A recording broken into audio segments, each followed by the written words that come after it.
sesuai dengan keinginan hati Tuhan dan keinginan Roh Kudus. Berbicara Roh Kudus lewat hamba-Mu, kami semua siap mendengarkannya. Dalam nama Tuhan Yesus, sama-sama katakan Amin. Makasih banyak. Selamat pagi. Sebelum kita sharing tentang firman, saya mau tanya nih, saudara. Allah dengan Yesus sama nggak?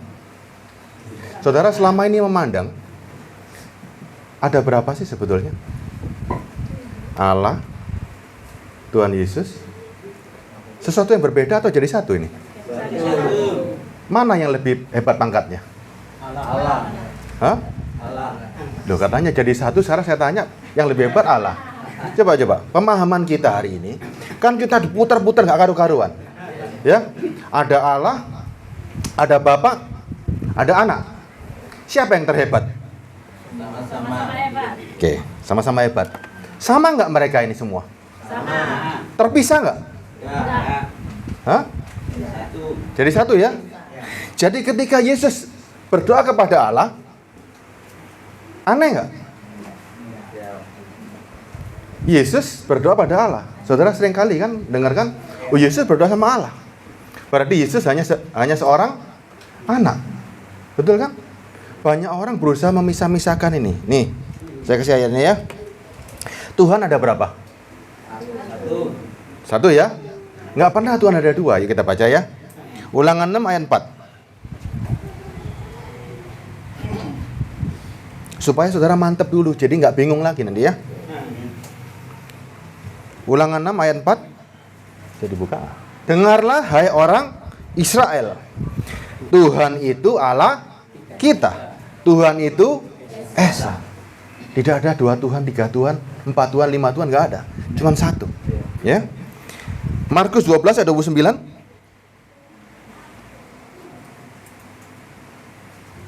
Markus 12 ayat 29. Yuk.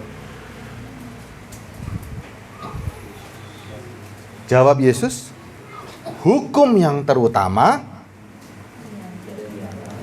apa jawabnya? Dengarlah hai orang Israel, Tuhan Allah kita itu Tuhan yang Esa. Tidak ada 2 Tuhan, 3 Tuhan, 4 Tuhan, nggak ada. Hanya satu. Ya, sekarang siapa sih Yesus itu sebetulnya? Seakan-akan ada 2 pribadi, betul ya? Bahkan ada 3 pribadi. Ada Allah, ada Bapa, ada Yesus, ada Roh Kudus lagi. Yuk kita baca hari ini ya. Efesus 1 ayat 17. Efesus 1 17 ya.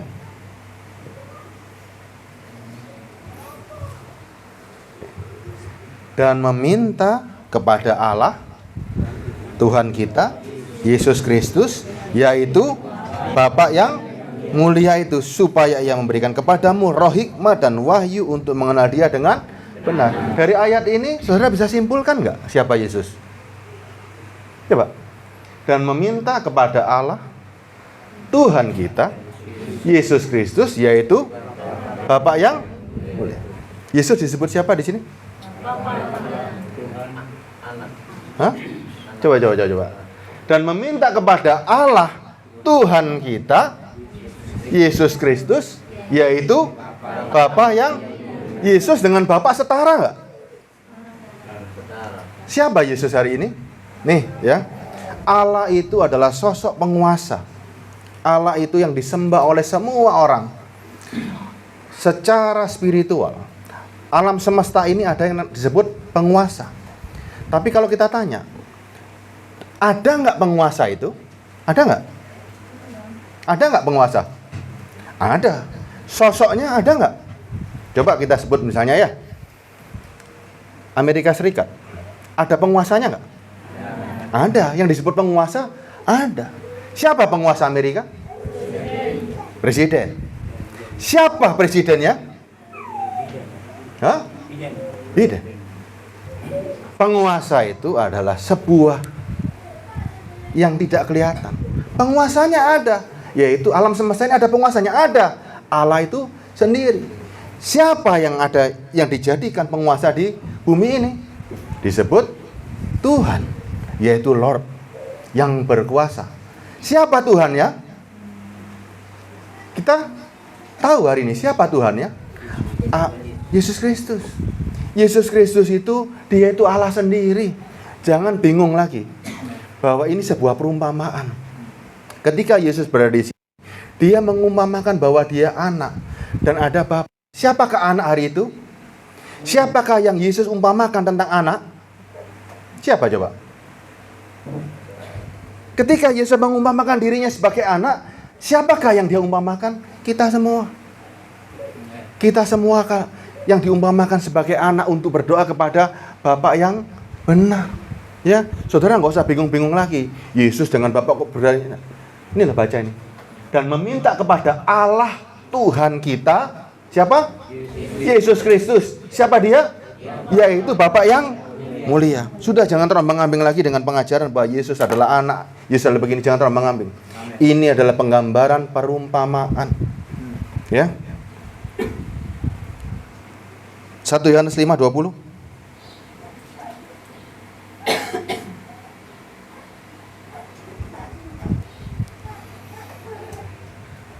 Akan tetapi kita tahu bahwa anak Allah telah datang dan telah mengaruniakan pengertian kepada kita. Kalau penguasa, yaitu Allah sendiri, tanpa Yesus, bisa kelihatan nggak? Nggak kelihatan. Anda bingung untuk menyembah Allah yang nggak kelihatan, gimana caranya? Sedangkan pengetahuan kita sempit. Otak kita hanya sekepal. Dan hanya diisi oleh sel-sel. Bagaimana bisa mengenal Allah yang nggak kelihatan? Ya, coba lihat. Yesuslah yang memberi gambar wujud kesempurnaan tentang Allah. Telah mengaruniakan kepada kita supaya kita mengenal yang benar. Dan kita ada di dalam yang benar. Di dalam anaknya Yesus Kristus. Dia siapa? Dia adalah Allah yang benar dan hidup yang kekal. Siapa Yesus? Yesus Allah sendiri. Yesus itu Bapa sendiri. Jangan diomong-ombing lagi ya. Saya kasih satu ayat lagi. Yudas 1:25. Supaya kita mantap.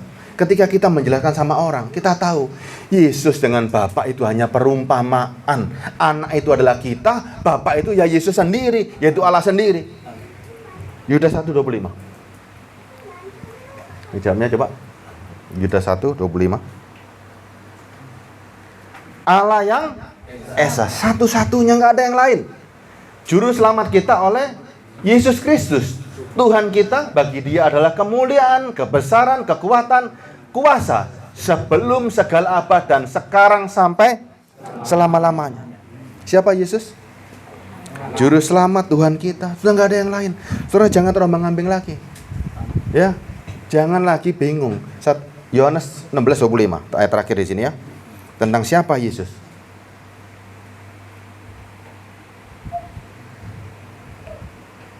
Yohanes 16 ayat 25. Semuanya ini kukatakan kepadamu dengan apa arti kiasan? Perumpamaan.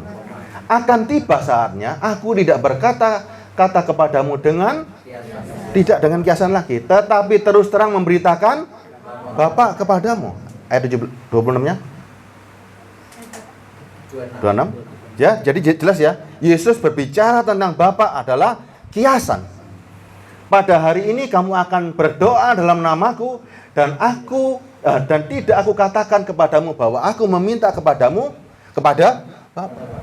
Ketika orang murid-murid Yesus berdoa dalam nama Yesus, Yesus nggak perlu minta lagi kepada Bapa. Karena dia adalah 27. Yesus katakan, aku nggak meminta kepadamu kepada Bapa. 27. Sebab Bapa sendiri mengasihi kamu karena kamu telah mengasihi aku dan percaya bahwa aku datang dari Allah. Aku berasal dari Allah. Ayat 28. Aku datang dari Bapa dan aku datang ke dalam dunia, aku meninggalkan dunia dan pergi pula kepada Bapa. Saudara jangan pikir bahwa Yesus itu dengan Bapa berbeda. Yesus berasal dari Bapa. Ya, datang dari Bapa. Ayat 29. Kata murid-muridnya, lihat sekarang engkau terus terang berkata-kata dan engkau tidak memakai kiasan. Ya, jadi jangan terombang-ambing. Yesus adalah Allah dan Bapa itu sendiri. Kita ini anak-anaknya. Ketika Yesus berdoa, dia mengajarkan cara berdoa kepada Bapa. Itu yang harus kita ikuti. Ada sebuah perumpamaan tentang Yesus sebagai guru, kita percaya. Yesus sebagai mempelai, kita mau. Yesus sebagai sahabat, kita mau. Tapi kenapa ketika Yesus mengumpamakan dirinya sebagai anak, kita bingung? Ya, saudara jelas ya hari ini ya? Tidak terombang-ambing lagi ya? Allahnya orang Kristen cuma satu, Tuhannya Esa. Dan Tuhannya punya wujud.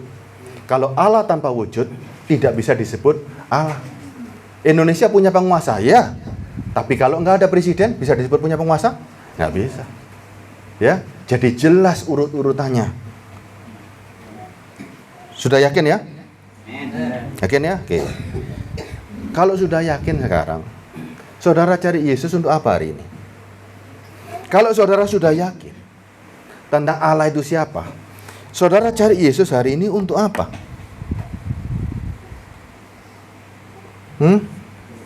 Saudara cari Yesus hari ini untuk apa? Masih perlu nggak ngurus urusan-urusan kita? Mungkin saudara terjebak dengan Matius 10 ya, ayat 25 ya. Mari semua yang letih lesu dan berbeban berat, yuk kita buka yuk.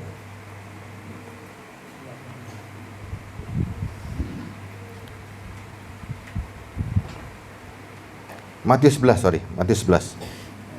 ayat 28 ya.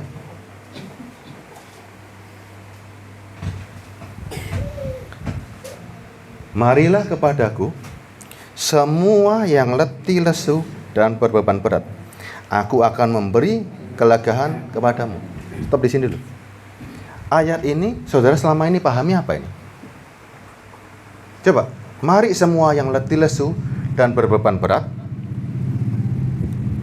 marilah kepadaku semua yang letih lesu dan berbeban berat, aku akan memberi kelegaan kepadamu. Siapa yang hari ini letih lesu menurut saudara? Siapa yang letih lesu hari ini? Hah? Kita letih lesu. Karena kenapa kita letih lesu? Karena banyak urusan. Betul ya? Kita banyak urusan, sakit, nggak punya uang. Setuju ya? Semua berbeban berat nih. Setuju ya? Ada yang kurang duit, ada yang lagi sakit, ada yang punya masalah keluarga, sehingga disebut yang berbeban berat. Sekarang saya tanya, orang kaya nggak punya masalah, duitnya banyak, nggak perlu datang pada Tuhan. Ayo coba. Orang kaya punya duit banyak, keluarganya baik-baik saja, tidak ada masalah di dunia ini,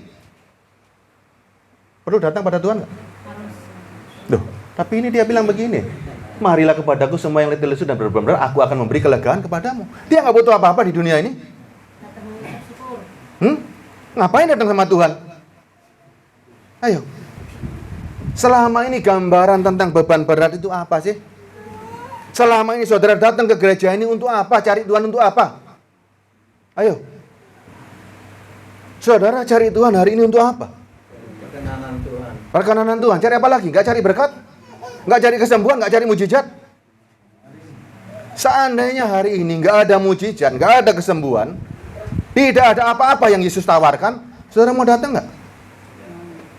Mau datang kepada Tuhan nggak?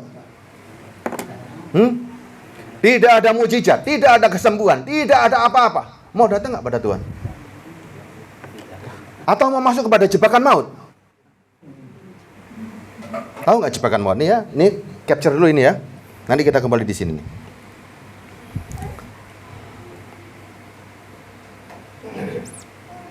Kalau semua itu tidak ada hari ini, tidak ada mujizat, tidak ada apa-apa, gimana? Mau nggak kita datang pada Tuhan? Mau nggak? Ini saya kasih ayatnya. Ulangan 28 ayat 1, ayat 15. Ulangan 28 ayat 1. Ini firman, ya. Tapi banyak sekali orang yang tidak sadar bahwa memasukkan umat, memasukkan jemaat ke dalam jebakan maut. Nih, coba. Jika engkau baik-baik mendengarkan suara Tuhan Allahmu dan melakukan dengan setia segala perintahnya yang kusampaikan kepadamu pada hari ini, maka Tuhan Allahmu akan mengangkat engkau di atas segala bangsa di bumi. Amin nggak? Amin ya? Tapi saudara harus fair loh ya. Amin ya? Ayo kita baca sama-sama nih. Jika engkau baik-baik mendengarkan suara Tuhan Allahmu dan melakukan dengan setia segala perintahnya yang kusampaikan kepadamu pada hari ini, maka Tuhan Allahmu akan mengangkat engkau di atas segala bangsa di bumi. Amin ya. Ayat 2-nya. Segala berkat ini akan datang kepadamu dan menjadi bagianmu jika engkau mendengarkan suara Tuhan Allahmu. Amin nggak? Seneng nggak? Ayat 3-nya. Diberkatilah engkau di kota, diberkatilah engkau di ladang. Seneng nggak? Ayat 4-nya. Diberkatilah buah kandunganmu, hasil bumimu dan hasil ternakmu, yakni anak lembu sapimu dan kandungan kambing dombamu. Amin nggak? Seneng ya? Lompat ke ayat 15. Harus fair. Hukum ini sangat fair. Ayat 15. Tetapi jika engkau tidak mendengarkan suara Tuhan Allahmu dan tidak melakukan dengan setia segala perintah dan ketetapannya yang kusampaikan kepadamu pada hari ini, maka segala kutuk ini akan datang kepadamu dan mencapai engkau. Amin. Mau? Mau? Hah? Mau nggak? Saudara tadi amin yang di atas. Ketika yang di sini saudara nggak mau, gimana coba? Bisa nggak? Saya tambahin ayat 16-nya. Apa saja kira-kira ya? Terkutuklah engkau di kota, terkutuklah engkau di ladang. Amin. Hah? Tambahin lagi ayat 17-nya. Terkutuklah bakulmu dan tempat adonanmu. Amin. 18 coba lagi. Terkutuklah buah kandunganmu, hasil bumimu, anak lembu sapimu dan kandungan kambing dombamu. Amin. Nah, ya kan? Coba. Selama ini banyak nggak yang dicomot ulangan 28 ayat 1 tadi? Kita baca ulang 28 ayat 1 tadi. Ini loh jebakan maut. Banyak orang nggak ngerti.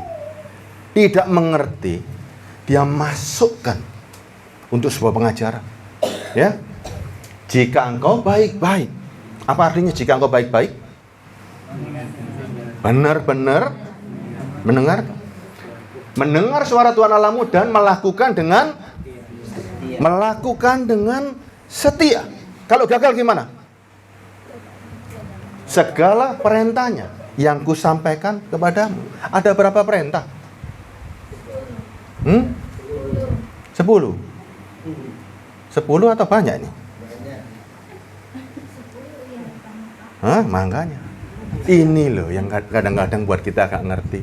10 itu perjanjian. Ya. Tapi banyak ketetapan dan peraturan. Coba ya, sekarang ya, dengan setia segala perintahnya. Mungkin nggak kita nuruti segala perintahnya dengan setia? Kalau nggak setia apa akibatnya? Bukan ayat 15. Saudara baru mengerti ini jebakan maut. Banyak orang nggak ngerti mengajarkan hukum Taurat. Menjanjikan memang hukum Taurat ada di firman. Memang. Tapi untuk kita ketahui bahwa hukum ini tidak mampu untuk membawa kita ketemu sama Tuhan. Nggak ada yang mampu. Coba katakan di sini. Para hamba Tuhan di sini. Ada nggak satu orang yang mampu memenuhi hukum Taurat? Ada hakim-hakim. Ada raja-raja. Dan nabi-nabi. Kenapa Israel sampai hancur-hancuran? Karena nggak ada yang sanggup memenuhi hukum ini. Ini loh.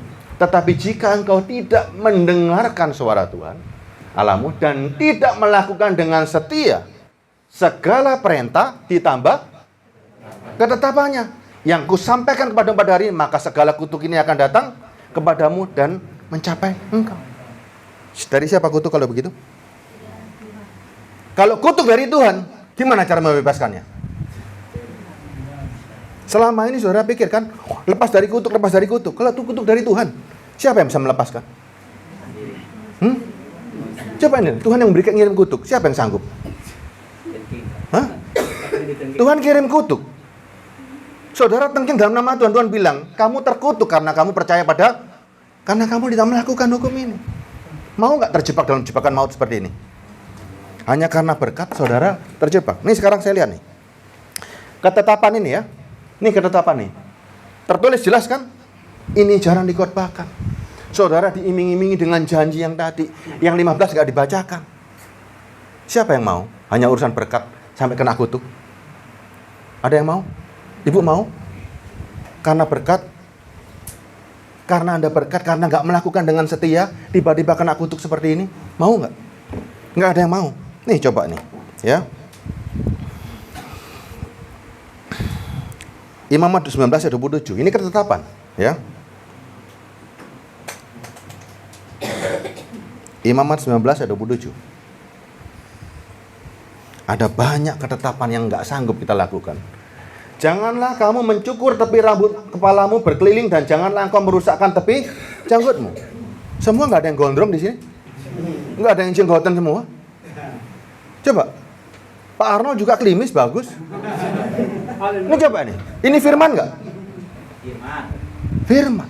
Dibatalkan nggak ini? Dibatalkan nggak ini? Hukum ini nggak bisa dibatalkan, tetap ada. Sampai hari ini hukum Taurat tetap ada bagi orang Israel. Nih, coba mau ikut ini nggak?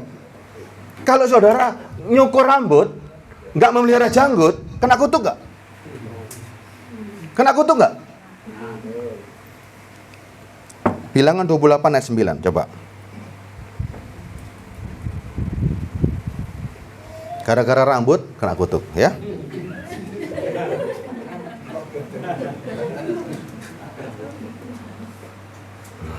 Dan pada hari Sabat, 2 ekor domba berumur setahun yang tidak bercela. Gimana caranya lihat domba berumur setahun? Ada yang jual di sini? Hah? Domba benar-benar umur setahun. Gimana caranya nyari? Coba. Yang tidak bercela. Gimana carinya? Dan 2/10 eva tepung yang terbaik sebagai korban sajian diolah dengan minyak serta dengan korban curahnya. Bisa nggak saudara lakukan ini? Kalau nggak bisa, jangan coba-coba memasukkan jebakan maut tadi. Hukum Taurat itu pelajaran buat kita. Menjadi pelajaran. Tidak ada satupun yang sanggup mencapai Allah dengan kekuatan sendiri. Banyak orang ya, kalau dia mentaati hukum Taurat, dia akan mencapai dan ketemu sama Tuhan. Dan tidak ada yang sanggup. Tidak ada satupun yang sanggup. Ya, makanya Yesus merubah. Anda mau ketemu Tuhan hari ini, perlu begini-begini nggak? Kita mau cari yang gampang atau yang susah? Yang gampang. Dan yang gampang cukup percaya pada Yesus. Siapa yang bisa merubah hukum ini? Kalau dia bukan Tuhan, bisa nggak dia rubah hukumnya sendiri? Nggak bisa. Makanya Yesus itu untuk semua bangsa. Hukum ini biarkan untuk orang Israel. Biarkan mereka muter-muter sampai hari ini. Tapi saudara jangan coba-coba masuk dalam sini. Ulangan 4 ayat 2 coba.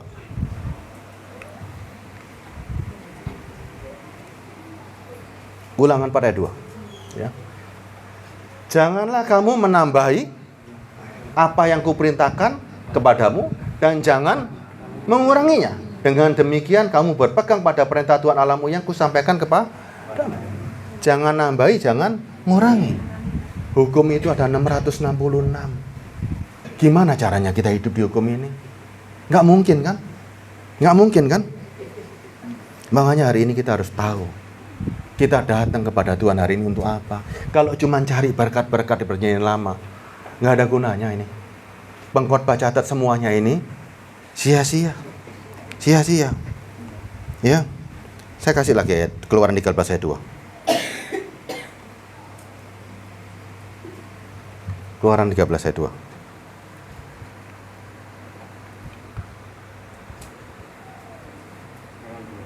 Keluaran 12 ayat 13 ayat 2. Kuduskanlah bagiku semua anak sulung. Siapa yang punya anak di sini? Punya ya? Anak sulung ya, berarti punya ya anak yang pertama ya. Gimana cara menguduskannya? Ayo saya mau tanya. Gimana cara menguduskannya? Ada yang punya anjing? Ada yang punya anjing? Kucing? Gak ada yang punya anjing kucing ya? Hah? Takut dimakan kali ya? Coba. Gimana cara menguduskan anak sulung? Ayo, saya mau tanya nih. Ini firman loh. Kuduskanlah bagiku semua anak sulung yang lahir dahulu dan dari kandungan pada orang Israel, baik pada manusia maupun pada hewan. Akulah yang empunya. Saya mau tanya, gimana cara menguduskan anak sulung? Pak Joni tahu cara menguduskannya? Ibu tahu? Hah? Dosa dong kalau begitu. Ayo, Pak Arnold tahu cara menguduskannya? Hah? Ini firman loh. Ini firman loh. Makanya hukum ini terlalu sempurna. Tidak ada satupun manusia yang sanggup memenuhi hukum ini. Ya, saudara harus berubah. Yang lucu lagi nih ya. Imamat 21. Ini, Imamat 21 ayat 16 nih. Ini lucu ini. Banyak orang ingin menjadi imam, kemudian mengajarkan hukum ini. Padahal syarat imam nggak masuk. Ya, Tuhan berfirman kepada Musa. Ayat 17. Katakanlah kepada Harun, begini, setiap orang dari antara keturunanmu turun-temurun yang bercacat badannya, janganlah mendekat untuk mempersembahkan santapan Allah. Seorang imam zaman dulu diatur begitu susahnya, ya. Cacat tidak boleh. Ayat 18. Mohon maaf ini bukan saya berniat macam-macam ya, tapi karena ini firman ya. Karena setiap orang yang bercacat badannya tidak boleh datang mendekat orang buta, orang timpang, orang yang bercacat mukanya, orang yang terlalu panjang anggotanya. Ini terjemahannya. Terjemahannya aneh nih. Siapapun yang bercacat, ia tidak boleh. Orang buta, orang timpang, orang yang tadi ini bercacat mukanya itu orang yang berhidung pesek. Bayangin loh. Ini flat nose bahasanya ini. Orang yang bercacat mukanya hidung pesek nggak bisa. Ayat 19. Orang yang patah kakinya atau tangannya. Kasihan dong. Orang yang patah kakinya, tangannya nggak bisa jadi imam. Terus 20. Orang yang berbongkol, orang yang kerdil badannya, yang bular matanya, orang yang berkedal atau berkurap, yang rusak buah pelitnya. Coba, dengan syarat begini bisa masuk nggak? Mohon maaf Pak Gembala. Standar tingginya orang Israel berapa? Standar tinggi orang Israel berapa? Ayo. Berapa tinggi orang Israel? Rata-rata 170. Di bawah itu boleh masuk nggak? Mohon maaf nih, guyon Pak Bendara ya, mohon maaf. Orang yang kerdil badannya gimana caranya? Hah? Bisa masuk nggak? Tapi kita paksakan masuk hukum ini, kita akali hukum ini, kita masuk. Setuju ya? Kita ngakali hukum ini, kita rubah karpe dewe. Kita masuk. Setelah kita masuk, karena kita merubah hukum ini, harusnya yang lain-lain juga jangan diikuti. Hanya Yesus Kristus yang memperbolehkan kita menjadi imam-imam. Dan semuanya, baik laki-laki, baik perempuan, menjadi imamat yang rajani. Semuanya boleh pakai hukum Kristus. Ya, jelas ya. Bapak Gembala, Pak Joni, Pak Arnold, semuanya bisa menjadi hamba Tuhan. Tidak pakai syarat-syarat beginian. Tapi jangan lagi pakai syarat-syarat hukum Taurat untuk mengajar jemaat. Kalau kita masuk sebagai imam, bukan melalui syarat hukum Taurat, kita pun juga jangan lagi mengajarkan seperti ini. Ya. Ini jebakan yang luar biasa ya. Roma 3 ayat 20. Jadi jelas ya hari ini ya. Kita menjadi imam bukan karena syarat hukum Taurat, tapi syarat dari Kristus. Roma 3:20. Sebab tidak seorang pun dapat dibenarkan di hadapan Allah oleh karena melakukan hukum Taurat. Karena justru oleh hukum Taurat orang mengenal dosa. Masih mau coba-coba Pak Arnold? Mau coba-coba? Hah? Ini jelas ya, ayatnya jelas gak ini? Jelas gak? Sangat jelas. Ya, hukum itu terlalu sempurna. Sangat sempurna. Apakah harus dilakukan? Harus. Tapi nanti caranya. Ada caranya melakukan Taurat. Bukan seperti yang dimaksud ini ya. Yuk. Ayat 28-nya. Karena kami yakin bahwa manusia dibenarkan karena iman. Bukan karena ia melakukan hukum Taurat. Jelas. Bukan karena melakukan hukum Taurat, tapi karena iman. Sehingga semuanya berubah. Ayat 29-nya. Sehingga Allah bukan Allahnya orang Yahudi. Allah menjadi Allah. Atau adakah Allah hanya untuk orang Yahudi saja? Bukankah ia juga Allah bangsa-bangsa lain? Ya, benar. Ia juga adalah Allah bangsa-bangsa lain. Hukum Taurat biarkan untuk orang Yahudi. Yang jasmaninya, ya. Tapi yang rohaninya kita harus melakukan. Kita harus melakukan hukum Taurat secara rohani. Rohani saudara mampu melakukan hukum Taurat, jasmani nggak mampu, ya. Galatia 2 ayat 21.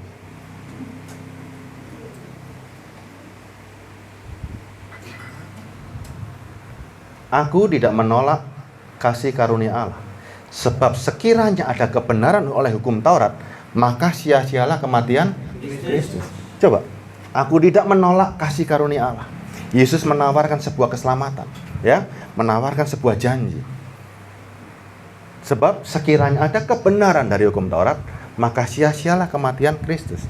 Hari ini ada kebenaran nggak dalam hukum Taurat? Ketika saudara melakukan, maka ini ada nggak? Saudara mau lepas dari hukum Taurat nggak?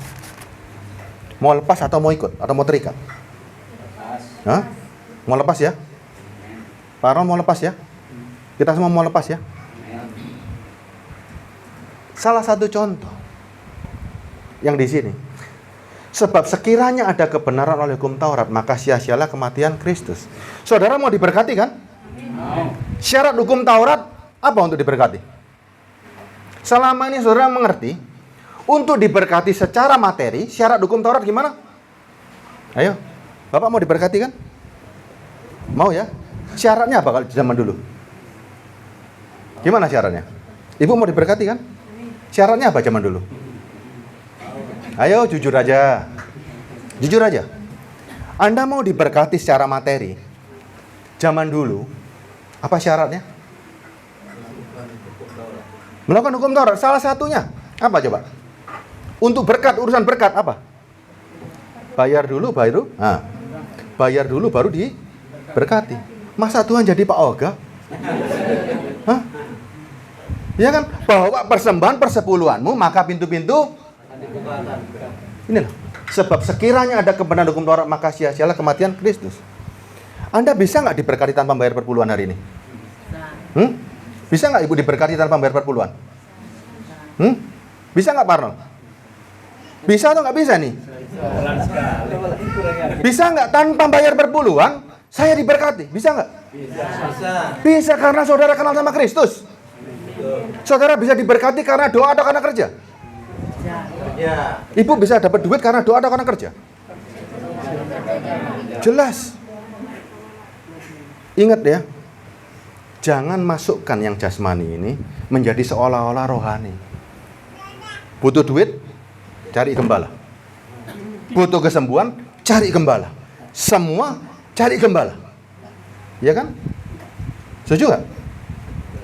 Setuju nggak? Setuju nggak Pak Arnold? Jemaat butuh uang, cari gembala. Jemaat sakit, cari gembala. Jemaat butuh mujizat, cari gembala. Sejak kapan belajar ekonomi? Saya mau tanya. Coba. Gembala bagaimana caranya memberkati orang? Gimana caranya? Saya pengen tahu caranya. Gimana caranya kita dapat berkat? Hanya dengan doa gembala? Atau dengan kita bekerja bersama Roh Kudus? Ini yang nggak disadari hari ini. Banyak orang Kristen ketika jadi Kristen tambah bodoh. Benar-benar tambah bodoh. Kenapa? Karena dia pikir dapat duit hanya karena doa dan puasa. Sakit penyakit hanya karena doa dan puasa. Sakit penyakit katanya setan lagi. Ingat hari ini, dokter tersedia. Obat tersedia begitu banyak. Itu semua pikiran yang diberikan oleh Tuhan kepada orang-orang yang ahli. Jadi Tuhan itu tidak direpotkan sama sekali. Saudara lo punya kuasa yang begitu besar. Yakin nggak saudara punya kuasa? Yakin kan? Sejak semula kita diberikan kuasa untuk menaklukkan dunia. Udah saudara diberikan kuasa. Setelah saudara diberikan kuasa, jangan bingung. Anda bisa cari uang sendiri. Anda bisa taklukkan dunia ini. Perlu bantuan Tuhan lagi nggak? Tuhan ada di mana hari ini? Selama ini saya mau tanya nih, Tuhan ada di mana hari ini? Di sorga? Di hati kita. Kalau Tuhan di hati kita, waktu kita melakukan segala sesuatu, perlu doa dulu, tanya dulu nggak? Perlu tanya dulu, Bu? Ayo, saya mau tanya nih. Banyak orang Kristen hari ini pengajarannya untuk melakukan sesuatu, tanya Tuhan dulu. Tanyanya gimana? Sudah pernah tanya, Pak Ron? Terus Tuhan jawabnya gimana caranya? Jawabnya gimana Tuhan? Mendapat jawabannya kalau saya berkata Tuhan, saya ini nggak punya uang. Terus? Saya mau menuju ke pelayanan, saya nggak punya uang. Terus? Kalau Tuhan izinkan, maka saya berangkat ada uang. Kalau tidak, Anakku tidak akan merubah firman.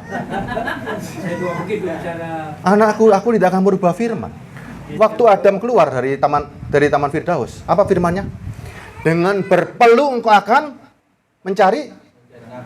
Jelas nggak itu? Dengan berpeluh engkau akan mencari nafkah. Masa firmannya mau dirubah sama Tuhan? Nggak mungkin. Urusan duit tanya sama Tuhan, jawabnya Tuhan gimana? Coba saya pengen tahu. Kalau Roh Kudus ada di dalam diri kita, setiap yang kita lakukan adalah sesuai dengan kehendak Roh Kudus. Kalau itu sesuai dengan Roh Kudus, lakukan. Lakukan, jangan pakai tanya-tanya seakan-akan terlalu rohani, jangan. Anda ditawari pekerjaan hari ini, saya tanya Roh Kudus jawabnya. Coba, seringkali kan begitu kan? Seringkali orang Kristen itu bukannya tambah cepat, harusnya ya, orang yang tanpa Tuhan bergeraknya cepat sekali. Karena kebutuhan mendesak. Orang yang bersama Tuhan, orang-orang Kristen, jadinya lambatnya nggak karu-karuan. Kenapa? Karena segala sesuatu tanya Tuhan. Seolah-olah rohani kan? Tuhan ada dalam dirimu, manunggal dengan diri kita, sehingga kecepatan kita makin cepat. Selama itu tidak mencuri, tidak merampok, lakukan. Lakukan, jangan pakai tanya-tanya. Anda bersama Tuhan hari ini, hidupmu itu jadi terang loh, ya. Jadi tidak melambat lagi, ya. Kita bukan orang-orang yang lambat lagi, ya. Galatia 5 ayat 4.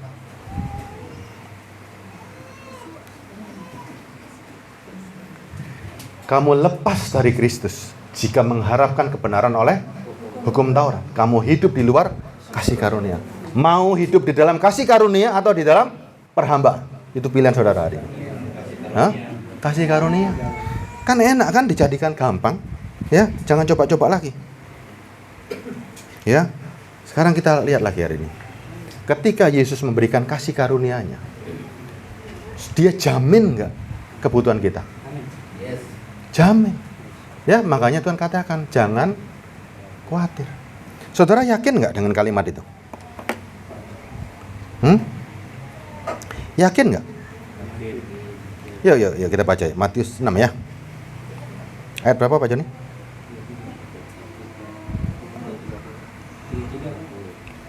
Matius 6. Ini. Ayat 1 aja ya. Kita yakin ya, Yesus adalah Tuhan sendiri ya. Kita yakin ya. Semua yakin ya. Kalau perkara makan minum,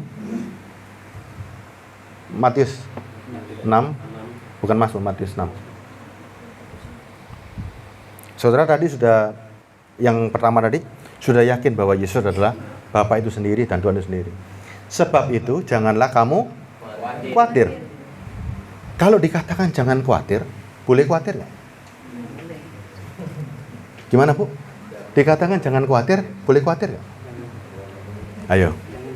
Hah? Jangan khawatir, boleh khawatir nggak? Jangan berarti tidak boleh.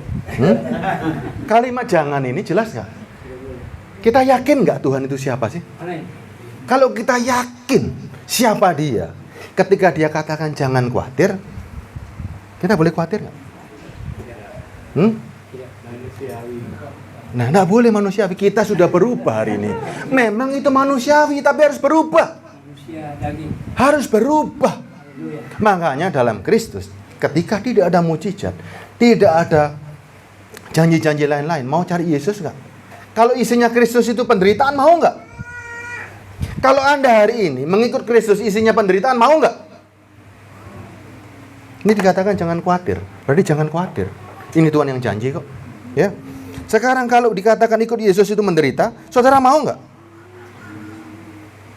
Pasti bingung nih. Waduh, kok nggak enak nih? Kalau ikut Yesus itu isinya penderitaan, mau nggak? Ikut Yesus punya banyak musuh nggak kita? Punya banyak musuh kan? Yesus musuhnya sekampung, sedunia. Kalau saudara beriman pada Yesus, siapa lah musuh saudara? Kalau Yesus saja punya banyak musuh, Ketika kita beriman pada Yesus, musuh kita siapa? Dunia. Dunia. Jelas kan? Dimusuhi sedunia enak nggak? Coba. Yesus dibenci oleh seluruh dunia. Anda jadi pengikutnya. Ikut dibenci nggak? Ikut dibenci. Dan seluruh dunia membenci saudara. Enak nggak dibenci seluruh dunia? Saya mau tanya nih sekarang. Ikut Yesus itu bukannya enak loh hari ini. Bukannya enak loh. 1 Tesalonika 3:3. Makanya hari ini, mari semua yang letih lesu berbeban berat. Ini bukan urusan duniawi, tapi urusan keselamatan. Semua orang kaya, baik yang nggak punya masalah di bumi ini, semuanya punya problem yang sama. Yang bisa membebaskan dari kelegaan hanya Kristus. Melalui apa? Keselamatan jiwa. Ya, nih coba baca ya. Supaya jangan ada orang yang goyang imannya karena kesusahan-kesusahan ini. Kamu sendiri tahu bahwa kita ditentukan untuk, jelas ya? Begitu Anda jadi orang Kristen, ini melekat. Ada yang komplain? Ada yang komplain dengan ayat ini? Jangan jadi Kristen. Cari Baal. Ini loh. Jelas nggak? Supaya jangan ada orang yang goyang imannya hari ini karena kesusahan-kesusahan ini. Kamu sendiri tahu bahwa kita ditentukan. Ayat 4-nya. Sebab juga waktu kami bersama-sama dengan kamu, telah kami katakan kepada kamu bahwa kita akan mengalami. Siapa yang mau dibebaskan dari kesusahan? Siapa yang mau dibebaskan dari kesusahan? Firman ini mengatakan kita akan mengalami kesusahan. Yang satu khotbahnya kita akan dibebaskan dari kesusahan. Coba. Yang ini ngomong kita akan mengalami kesusahan. Dan hal itu seperti yang kamu tahu telah terjadi. Rasul Paulus hebat nggak? Mengalami kesusahan nggak? Mengalami kesusahan. Ditolong Tuhan nggak? Mana ditolong kepalanya dipotong? Rasul Paulus matinya kepala dipotong. Rasul Petrus disalib terbalik. Rasul-rasul. Pak Arnold maunya? Coba sekarang ini. Firman ini jelas nggak? Senang terus ngomongnya. Hah? Coba, firman ini jelas kita akan mengalami kesusahan. Selama hidup di dunia ini, Tuhan katakan ini susah dan penuh penderitaan. Dunia ini punya masalah, punya penderitaan. Mau bebas nggak? Mau bebas nggak? Di surga nanti. Mau nggak kita ke surga hari ini? Makanya banyak orang Kristen hari ini cengeng, takut mati. Takut mati. Coba, saudara hari ini mati besok bingung nggak? Ada mau mati Bu hari ini? Hari ini besok dipanggil Tuhan mau nggak? Mau apa nggak mau? Pak Arnold mau nggak ini? Aminkan loh ini. Mau nggak? Coba. Iman Kristen hari ini, kalau besok seandainya dipanggil Tuhan mau nggak? Mau. Karena Tuhan menjanjikan sorga. Mau mati sekarang, mau mati besok, sama saja. Yang penting masuk sorga. Makanya kalau sakit, nggak usah bingung. Nggak usah bingung apapun, nggak usah bingung. Nggak usah bingung-bingung cari benar, doakan cari. Kalau Pak Gembala nggak bisa sembuhkan, cari yang lebih hebat lagi. Nggak perlu. Kita memang berusaha untuk hidup. Tapi bukan itu fokus kita hari ini. Kita nggak punya uang, nggak ada masalah. Kalau kita nggak punya uang karena nggak kerja, salahnya Tuhan atau salah kita?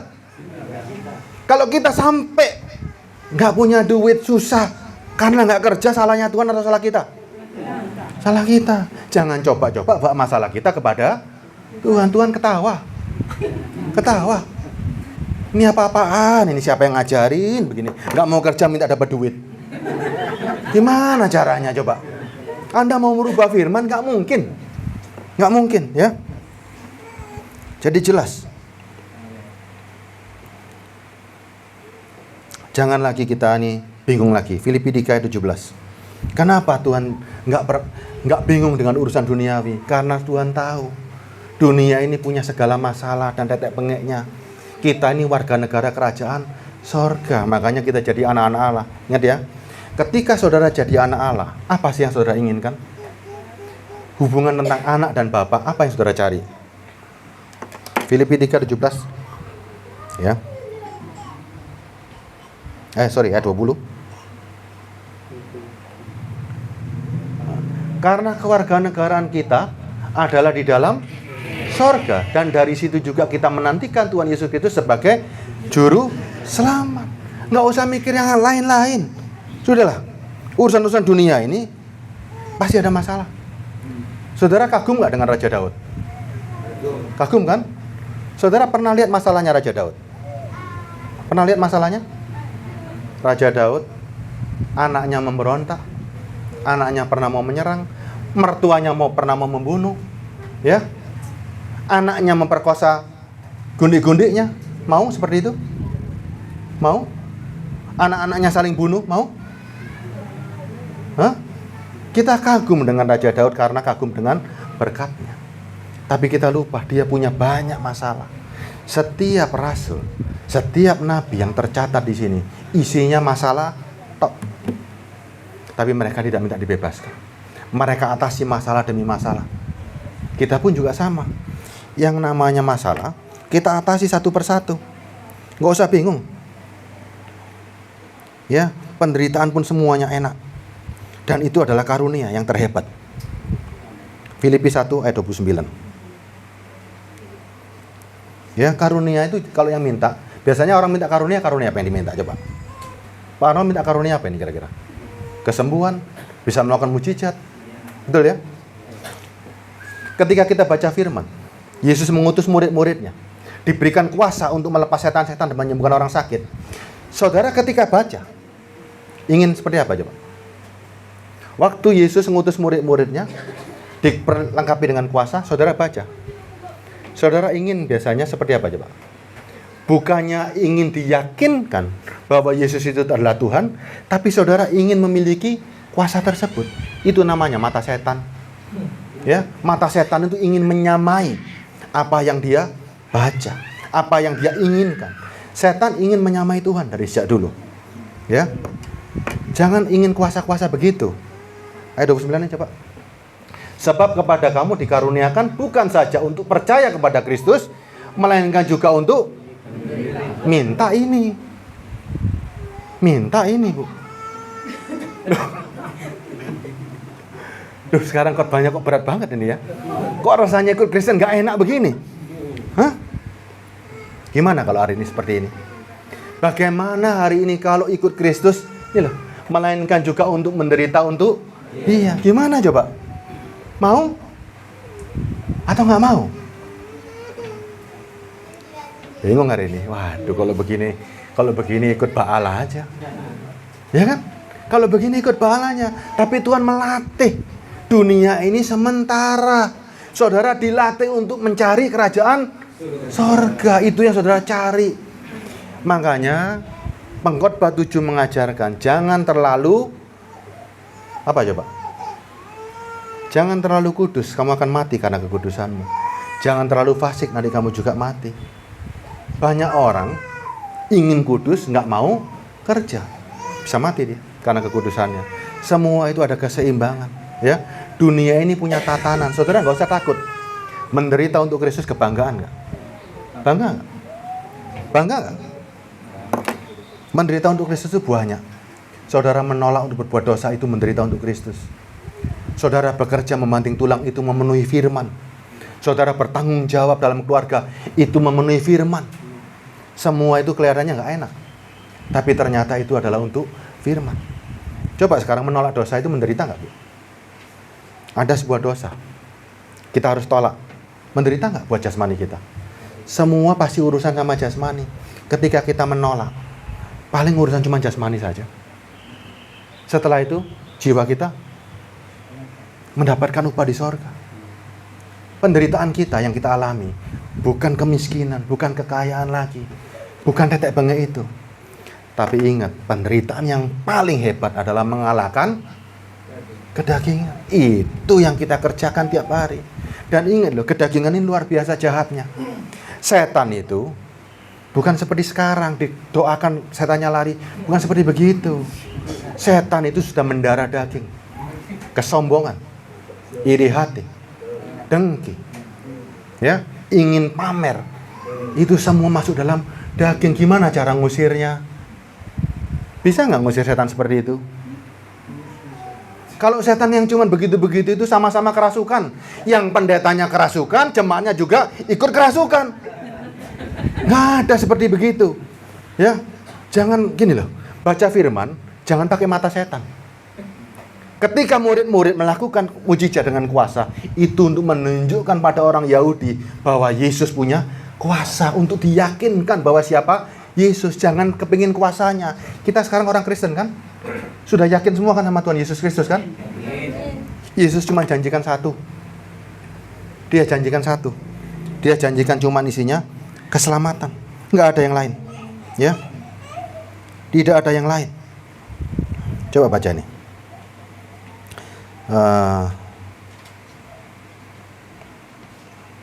Efesus 3 ayat 6.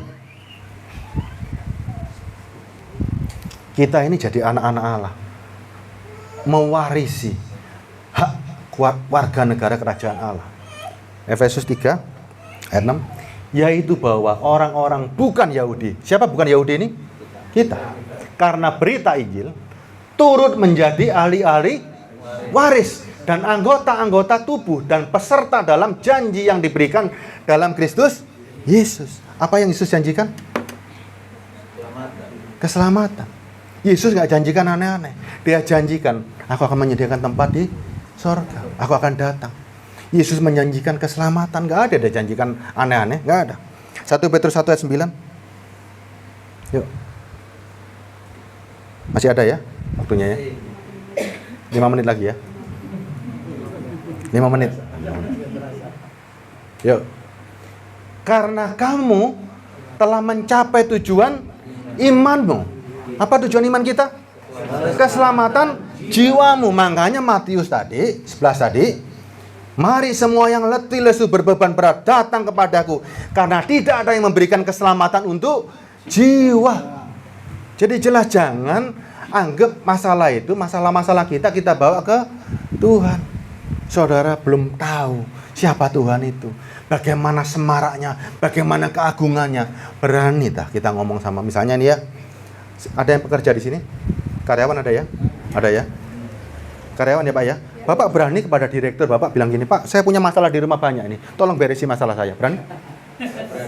Nggak berani kan? Itu sama bos di dunia aja begitu. Apalagi raja di atas segala raja. Saudara datang dengan penuh kegentaran, kelihat semaraknya, lihat kemuliaannya. Kita hanya bisa mengucap syukur dan menyembah. Nggak berani merentah dia. Makanya menyembah di dalam roh itu artinya apa? Apa arti Anda menyembah di dalam roh dan kebenaran? Orang menyembah itu tunduk, nggak berani merentah Tuhan. Tapi banyak hari ini orang Kristen jadi penguasa atas roh itu. Tuhan pokoknya urusan-urusan selesaikan Tuhan, pokoknya selesai, beres. Wes pokoknya beres Tuhan. Nanti kalau beres aku akan setia.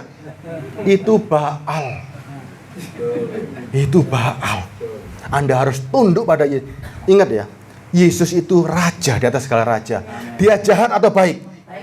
Dia baik. Dia pasti tahu Anda butuh sesuatu, pasti dia tahu. Nggak usah diminta. Makanya Tuhan katakan, jangan kamu khawatir makan dan minum. Semua itu dicari bangsa-bangsa yang tidak mengenal Allah. Kalau orang nggak mengenal Allah, ketika cari Allah cuma urusan makan dan minum. Tapi Tuhan bilang, aku jangan khawatir. Burung di udara, tak kasih makan. Dipelihara. Saudara dikasih tangan dan kaki, dikasih pikiran. Melebihi burung nggak? Burung cuma dikasih sayap. Saudara dikasih tangan, kaki, pikiran. Lebih hebat dari burung nggak? Kalau hanya cuma cari makan. Lebih hebat. Sudah, jangan pusingkan itu lagi. Ya. Ayat 10. Nih.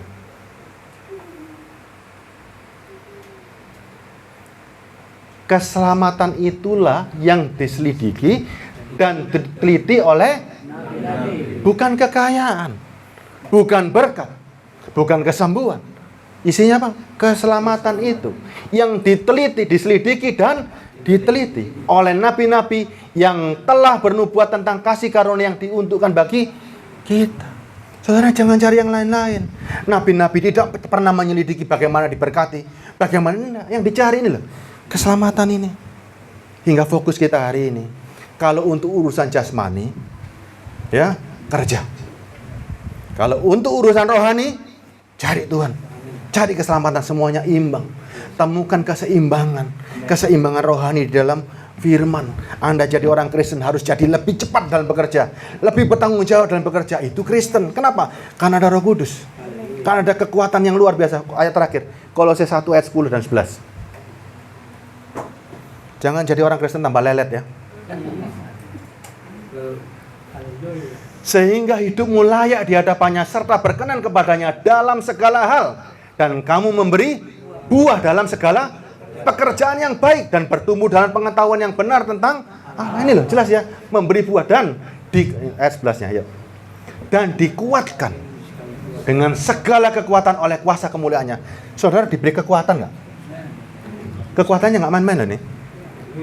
Dan dikuatkan dengan segala kekuatan oleh kuasa kemuliaannya melalui Roh Kudus untuk menanggung segala sesuatu dengan tekun dan sabar. Potensi dirimu luar biasa kan? Ada kekuatan Roh Kudus yang begitu hebat. Diberikan nggak setengah-setengah loh. Kalau Tuhan memberikan kuasanya ya, nggak setengah-setengah, Dia berikan semuanya. Ibu ada Roh Kudus kan? Ada kan? Kekuatan kita berlipat-lipat hari ini. Menanggung segala sesuatu dengan tekun dan sabar. Makanya ini loh, kekuatan ini fungsikan ini, maksimalkan ini. Siapa diri kita hari ini? Kalau cuma urusan nggak bisa makan, urusan kesusahan, aduh enteng. Kita hari ini nggak diancam untuk dibunuh kan? Hah? Nggak kan? Kalau cuma cari makan minum, aduh cari Pak Joni bisa. Ya, udah kalau perkara makan minum jangan bingung. Semua di sini pakai baju juga kan? Coba saya mau tanya begini ya. Perlu berapa baju kita ini hari ini? Ibu perlu berapa baju hari ini? Perlu berapa baju kira-kira? 100? Kalau seandainya saya setiap minggu diundang pakai baju ini, boleh nggak? Malu nggak saya? Ngapain saya malu? Wong saya diri saya kok ngapain saya malu? Anda hari ini ke gereja pakai sandal jepit, bajunya sama terus tiap minggu, malu nggak? Kalau Anda malu, berarti hidupmu apa kata orang? Ya, Anda sandal jepitan ke gereja, bajunya sama terus, malu nggak? Ngapain malu? Oh, cuma baju untuk nutupi badan kok. Anda malu itu karena Anda dilihat orang. Coba, berapa banyak hari ini motor kepingin baru? Motor baru sama motor lama bedanya apa sih, Pak? Hah? Motor baru sama motor lama bedanya apa sih? Sama-sama layak, sama-sama bisa starter. Ada enaknya nggak? Motor yang baru lebih enak gitu? Hah? Atau karena dilihat orang nih? Semuanya. Hah? Coba. Kalau saya kesini jalan kaki, saya naik becak, saya naik mobil, bangga mana sih? Itu kan kata saudara. Iya kan? Orang mau jalan kaki, mau naik becak, jangan peduli apa kata orang. Yang penting kata Tuhan, aku adalah ahli waris. Ya, jangan peduli dengan keadaanmu hari ini. Jangan hidup apa kata orang. Hiduplah apa kata Tuhan. Tuhan katakan siapa kita hari ini? Anak-anak Allah. Anak-anak Allah, ngapain bingung? Tuhan malu nggak kalau kita nggak punya duit? Tuhan malu nggak kalau kita sakit? Ayo coba. Saya mau tanya. Tuhan malu nggak kalau kita hidupnya susah di sini? Enggak. Tuhan tahu. Tuhan gak akan malu. Tuhan malah bilang begini, gak ada masalah anakku, karena kamu keluarga negara kerajaan sorga. Malu gak Tuhan anaknya jadi pegawai? Enggak. Dia bangga anak-anaknya tidak kemerungsung. Dia bangga anak-anaknya dalam dunia ini tahan menderita karena ini. Dan dikuatkan dengan segala kekuatan oleh kuasa kemuliaannya untuk menanggung segala sesuatu dengan tekun dan sabar. Ketika Rasul Paulus dipotong, Tuhan gak malu. Ketika Petrus disalib terbalik, Tuhan gak malu. Malah dia bangga. Ini loh anak-anakku hari ini. Contoh iman mereka. Bahwa imannya tidak tergantung kenikmatan. Tidak tergantung dengan dunia. Ini yang dicari. Jangan iman kita hari ini ikut yang lain-lain. Kalau nggak diberkati bukan Kristen, jangan. berkat materi dibuang. Ya, buang semuanya itu. Yang aneh-aneh buang. Yang untuk kepentingan dunia buang semuanya. Cari ini. Bahwa buktikan Anda bersama Tuhan. Saya mau tanya begini loh. Di mana kekuatan Roh Kudus bisa dibuktikan dalam dirimu? Dalam penderitaan. Tunjukkan bahwa kita ahli waris. Kita punya segala kekuatan untuk menanggung ini semuanya. Dunia ini sebentar aja. Ya, sebentar aja. Yang kaya, yang miskin, semuanya pasti mati bersama-sama. Tapi ketika kita dibangkitkan, memperoleh kerajaan surga, itu kebanggaan kita. Ya, tidak perlu dibanggakan. Kita menjadi kaya di dunia, nggak perlu dibanggakan. Tapi Anda bisa bangga. Ini loh, aku dengan kekuatan Roh Kudus sanggup menanggung hidup di dunia walaupun susah. Dunia membenci aku karakternya tetap seperti Kristus. Ini yang saudara cari ya. Jangan cari aneh-aneh lagi di dalam gereja. Ya, cari hanya cuman keselamatan. Fokusnya keselamatan. Mau cari berkat, bekerja dengan semangat. Apapun yang dikerjakan dengan tangan, lakukan dengan semampunya. Bahwa itu juga untuk Tuhan. Ya, satu lagu kita nyanyikan Pak Joni.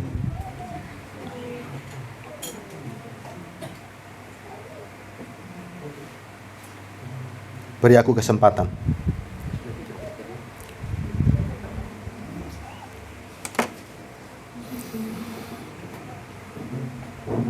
Oh, ini aja. Bimbing aku Tuhan ya. Sudah dekat ya? Oh ya udah. Oke.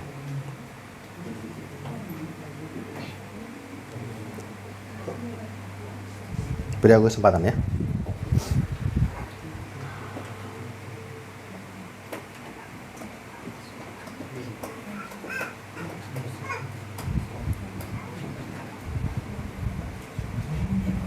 Sudah nyala Bluetooth-nya.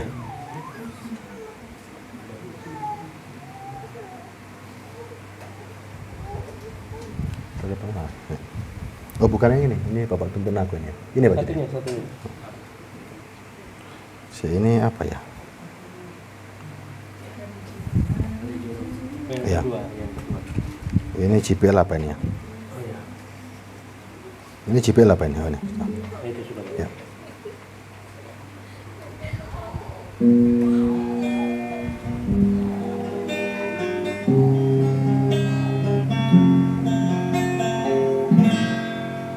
Dari jurang yang dalam aku berseru kepadamu, dari taburan dosa aku berseru kepadamu. Betapa dalamnya aku terperosok dalam dosa.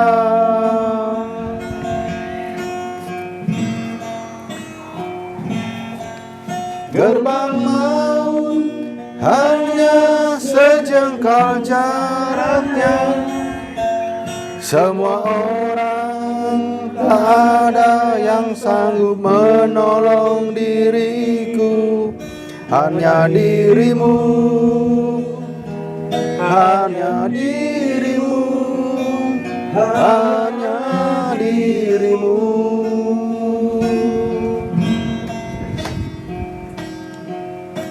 Tuhan, dengarkan rintihanku, biarlah Engkau menaruh perhatian kepada suara tangisanku.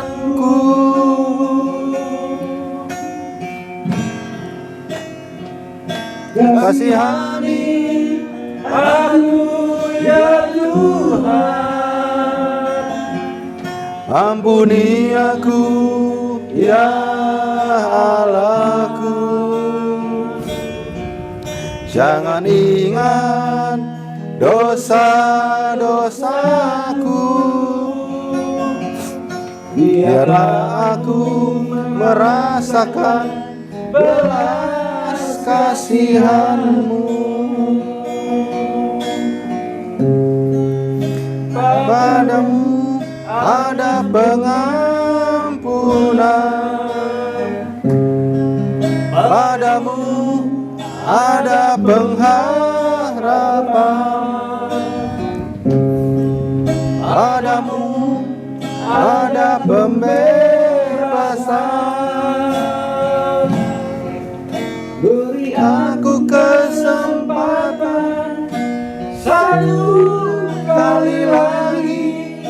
Beri aku kesempatan satu kali lagi agar ku rasakan hidup bersamamu.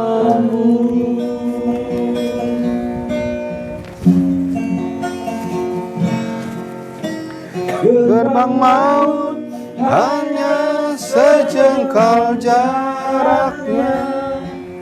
Semua orang, tak ada yang sanggup menolong diriku. Hanya dirimu, hanya dirimu, hanya dirimu.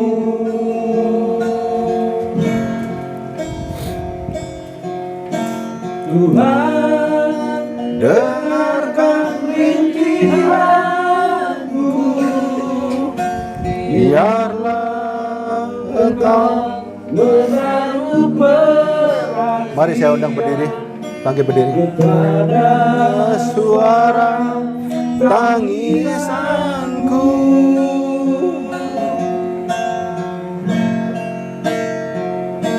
kasihani aku ya Tuhan,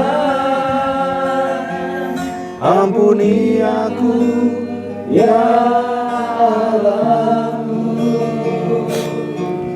jangan ingat dosa-dosaku, biarlah aku merasakan belas kasihanmu. Padamu ada pengampunan, padamu ada pengharapan, padamu ada pembebasan.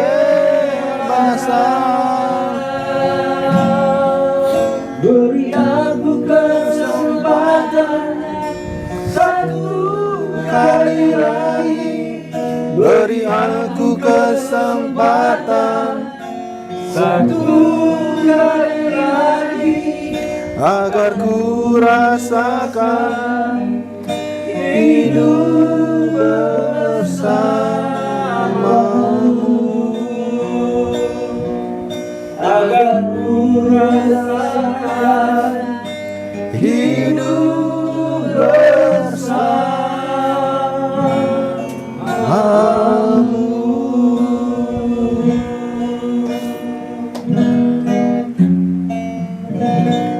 Bapa di surga, terima kasih untuk segala yang telah Kau janjikan kepada kami, Tuhan.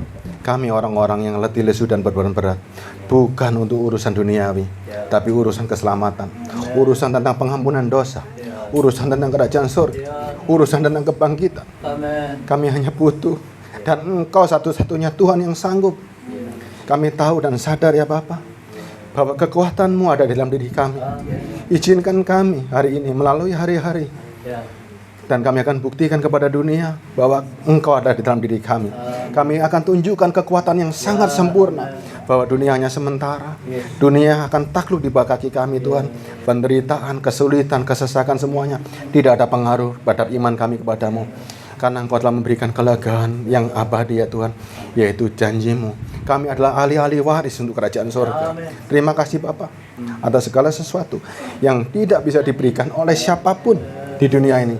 Hanya keselamatan, pengampunan dosa, dan janji tentang kerajaan surga. Itu yang kami butuhkan Bapa. Kami semua orang-orang yang berbeban berat dan letih lesu, kami butuh pembebasan dari-Mu Tuhan. Kami butuh pengampunan dosa dari-Mu. Kami butuh janji kerajaan surga dari Adamu. Terima kasih Bapa. Pimpin kami semua jemaat di sini menjadi jemaat yang kuat, menjadi contoh dan menjadi orang-orang yang menjadi terang Tuhan. Kami telah dibaptis oleh Roh Kudus, kami telah dibaptis oleh api, sehingga kami menunjukkan kekuatan yang sempurna ada di dalam diri kami. Terima kasih Yesus. Dalam nama-Mu kami serahkan semua jemaat ini hingga menjadi jemaat yang terkuat yang ada di Surabaya ini. Terima kasih Yesus. Dalam nama-Mu kami berdoa bersyukur. Haleluya. Amin. Amin.